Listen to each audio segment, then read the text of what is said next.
better lead. Okay. Thank you. What do you think of your team's fight? Obviously got a little close there at the end. Yeah, we've been trying to get better each game. I thought overall it was a good performance. Obviously, we gave the lead back there, but that's the NBA. It's a game of runs. But, we stood in there, and at this point, it's hard to win. You got to take what you can get and never take these wins for granted. So you got to find a way to win.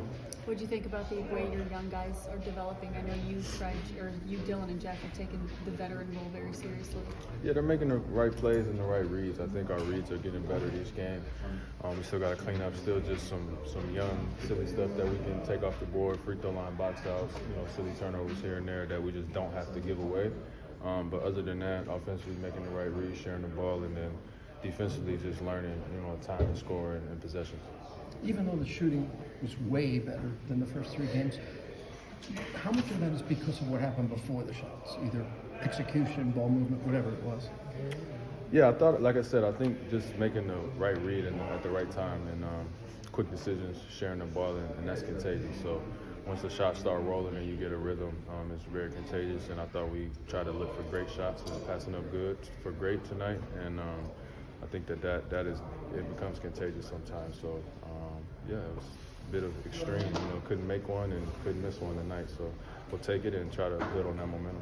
You said contagious, and that's the old line. Shooting's contagious. Is passing contagious too? Absolutely, it's probably more contagious than shooting, but it goes hand in hand. Again, we came into halftime, and I think we had a little discussion about giving up that lead, and we felt the ball was getting a little sticky there at times. So coming out and make sure we're sharing it again and getting key stops, playing transition. It's a simple game. And you do the right things, most often than not, you have a chance to win. Talking about get that first one out of the way, that first win. Yeah, it's just you got to get on the board at this point. But again, I think other than the first game, I thought we played a little bit better in San Antonio. We played pretty good against the Warriors, just didn't close it out, and then again tonight. So we've been trending in the right direction. But for a young team, you got to find ways to win and to close out games, and we were able to do that tonight. Do you think sometimes young teams have to learn to win? Yeah, absolutely. Especially, with the history and the circumstances that have been here the last couple of years. You have to learn, how valuable possession is, time and score, and, just how fast things can snowball both ways. So just continue to make the right plays and chipping away, and then once it gets crunch time, you got to be able to get organized and keep your mind right and make the crucial plays. There have been some moments that we've seen where you guys have kind of gone to a steady diet of Alpi in the post. Is that a decision that Ime makes? Is that a call that you make live on the floor of, hey, we want to keep going back to him? Yeah, both. I think we both had a good feel for the game, and again, coming down the stretch where you just need a bucket and you got to get a good shot off. I think, we feel pretty good with him down there on that block against pretty much anybody. And if they send help, he's a good and willing passer. So we're able to get quality shots coming down in the fourth quarter. So continue to just hammer that away. And he was doing a great job in the first half of setting screens and getting guys open, especially getting myself open. So you got to try to find that balance to reward him as well. And I thought he did a good job making plays in the second half. We see you talking a lot on the court to your teammates, but during timeouts or at halftime, are you speaking up, or is that mostly coaches? How do you find that balance?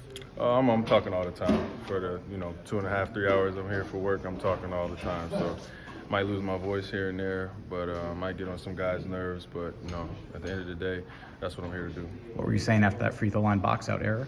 Probably can't repeat it here, but we had a heated discussion about it. So again, you got to just value that possession, like your life depends on it, and we'll continue to grow in that area. You all came out playing pretty fast. Did you feel a sense of urgency, and what is the game plan to kind of turn the table on their transition team that you all got out of the transition very early? Yeah, well, a lot of good transition teams, it may be an area of weakness on the other end. So we understood that if we were able to get stops, we would have some opportunities in transition. So just pushing the pace early. We didn't come out with a great defensive approach early on, but once we found that rhythm to get stops, playing out in transition, easy offense.